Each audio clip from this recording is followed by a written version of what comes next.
اس تو خیر بہت زیادہ ہیں، اب تو پوری کتاب ہی لکھی جا سکتی ہے کہ پی ٹی آئی کے اوپر کتنے کیسز ہیں۔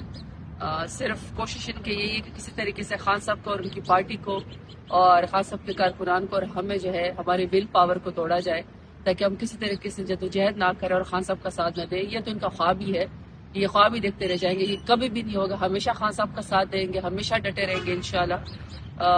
یہ میرے خیال میں 26 نومبر کے کوئی کیسز تھے، آج ساری لیڈرشپ تقریباً پھر آئی ہوئی تھی۔ بس یہی کہنا چاہتی ہوں کہ دیکھیں طاق راتیں شروع ہونے والی ہیں، آخری اشرا سٹارٹ ہونے والا ہے، اور پی ٹی آئی ابھی بھی دہشت گرد بنا کے کورٹس کے اندر اپنی ضمانتیں کرا رہی ہوتی ہے۔ کبھی ہمارے کارکنان کو اٹھایا جاتا ہے، ایک اس سے ختم نہیں ہوتی ضمانت کے، دوسرے جو ہے تھانے والے آ جاتے ہیں۔ اب سارے لیڈران کارکنان ابھی تک اپنے کیسز بھگت رہے تھے، جبکہ رمضان المبارک میں ایک طرف دہشت گردی بہت زیادہ ہے، دوسری طرف عبادتوں کا مہینہ ہے، لیکن یہ کہ پی ٹی آئی اٹھ کے صبح یہ دیکھتی ہے کہ ہم نے کس کورٹ کے اندر اپنی ضمانت کرانی ہے۔